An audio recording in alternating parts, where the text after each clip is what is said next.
अस्सलाम वालेकुम। Brain haemorrhage एक ऐसी कंडीशन है जिसमें ब्रेन के अंदर मौजूद कोई ब्लड वेसल फट जाती है, जिसकी वजह से ब्रेन में ब्लीडिंग होने लगती है। ब्लीडिंग या तो ब्रेन टिश्यूज में होती है या फिर ब्रेन को प्रोटेक्ट करने वाली कवरिंग में। ब्रेन की कवरिंग को मेनिंजिस कहा जाता है और ये कवरिंग 3 लेयर्स पर मुश्तमिल होती है। इन 3 लेयर्स में ये जो मिडल लेयर होती है इसे एरेचोनाइड मैटर कहा जाता है।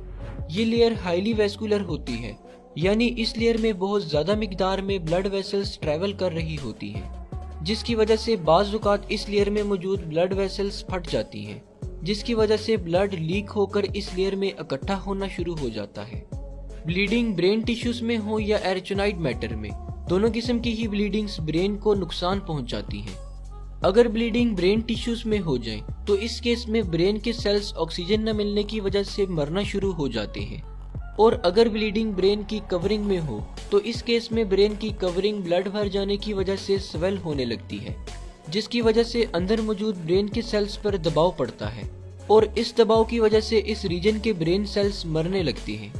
ब्रेन में ब्लीडिंग होने की बहुत सारी कॉसेस हो सकती हैं, जैसा कि सर पर कोई गहरी चोट लग जाना, हाई ब्लड प्रेशर की वजह से ब्रेन की रग फट जाना, ब्रेन में ट्यूमर का मौजूद होना, या फिर मरीज को कोई ब्लीडिंग डिसऑर्डर होना वगैरह। अगर ब्रेन हेमरेज के सिम्टम्स की बात की जाए तो जैसे ही किसी शख्स को ब्रेन हेमरेज होता है उसके सर में शदीद दर्द होने लगता है और इसके साथ वॉमिटिंग भी हो सकती है। इसके अलावा मरीज देखने और बोलने में मुश्किल महसूस करने लगता है और साथ साथ जिस्म की कोऑर्डिनेशन भी खत्म होने लगती है। अगर ये सारी सिम्टम्स किसी शख्स में शो हो रही हों तो इसे फौरन डॉक्टर के पास ले जाना चाहिए, क्योंकि अगर ब्रेन हेमरेज की ट्रीटमेंट में जरा सी भी देर हो जाए तो पेशेंट की डेथ भी हो सकती है। ब्रेन हेमरेज को ट्रीट करने के लिए सबसे पहले ये जानना जरूरी होता है कि ब्लीडिंग ब्रेन के कौन से हिस्से में हुई है और इससे ब्रेन का कितना हिस्सा डैमेज हुआ है।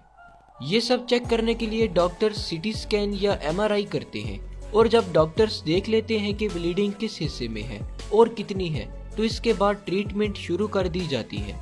ज्यादातर केसेस में ब्लीडिंग को निकालने के लिए सर्जरी परफॉर्म की जाती है, जिसमें पेशेंट के स्कल में सुराख करके ब्लड क्लॉट को ड्रेन कर दिया जाता है।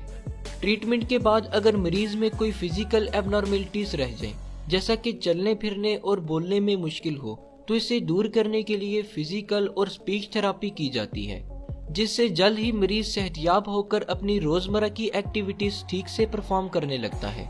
शुक्रिया। अल्लाह हाफिज।